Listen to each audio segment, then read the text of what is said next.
3বার করে ফোন দিয়েছি, সে আমার সাথে ওয়াদা দিয়েছে সে আসবে।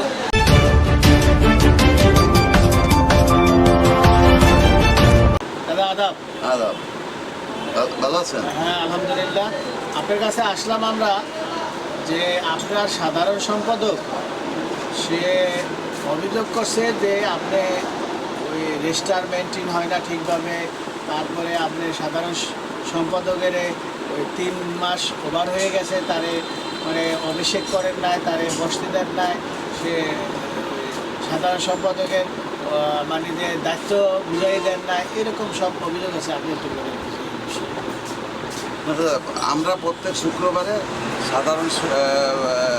সাধারণ কমিটি প্রত্যেক শুক্রবারে আমরা বসি। সেই বসাগুলো তো বসা হয়েছে। যে কোনো একদিন সাধারণ সম্পাদক সে বললে যে দাদা আমার তো একটা এই করা লাগে, শপথ অনুষ্ঠান করা লাগে, করেন, অসুবিধা নেই। কাজে এরকমেরভাবে না আমরা ব্যাপকভাবে করতে যাচ্ছি।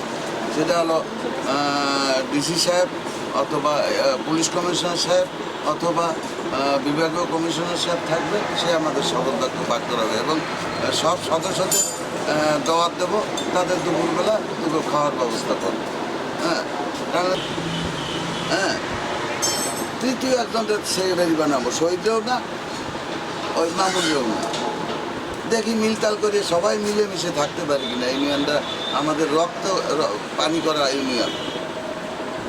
আমার কার্যকারী সভাপতি, হ্যাঁ কার্যকারী সভাপতি তো সিনিয়র সহসভাপতি তারেকার কার্যকারী সভাপতি। হ্যাঁ, সিনিয়র সহসভাপতি আমাদের দেওয়া হলো কার্যকরী সভাপতি। আমরা যে পাইছি তাতে কার্যকরী সভাপতি মানে সভাপতির পরের পোস্টই তারে দেওয়ার জন্য করছি।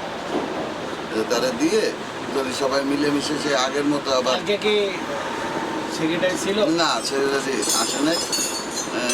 তাকে বহুতবার বলা হয়েছে। তার আগে আমি পরশুদিন বৃহস্পতিবারের দিন আমি 2 বা 3বার করে ফোন দিয়েছি, সে আমার সাথে ওয়াদা দিয়েছে সে আসবে।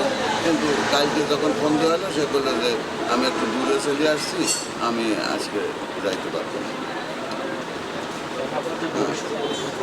আচ্ছা, ভবিষ্যৎ পরিকল্পনা কি আছে? ভবিষ্যৎ পরিকল্পনা সবাইকে নিয়ে আমরা চলতে চাই। এই ইউনিয়নটা আমাদের গ্রামের ইউনিয়ন, এই ইউনিয়নটা যাতে উত্তরোত্তর সমৃদ্ধি লাভ করে সেই আশায় সবাইকে নমনীয় কিছু ছাড়ের মন মানসিকতা নিয়ে সবাইকে আগায় আসতে হইবে। ছাড় দেওয়ার মন মানসিকতা না থাকলে ইউনিয়ন টেকবে না।